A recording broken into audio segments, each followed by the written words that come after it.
troublemaker. And it looks to me like you haven't bought a dress in the petite section for a long...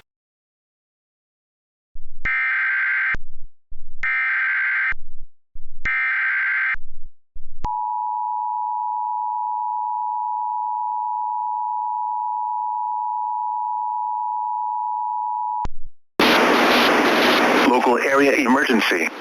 The following message is transmitted at the request of St. Mary Parish Office of Homeland Security and Emergency Preparedness. Winter storm warning. St. Mary Parish conditions expected by 12 a.m. January 21st Tuesday will last through January 23rd Thursday. Temperatures will be below freezing for most of this period with winds up to 30 miles per hour gust. Snow will begin Tuesday into Wednesday. Roadways will freeze in some areas. Stay off the roads.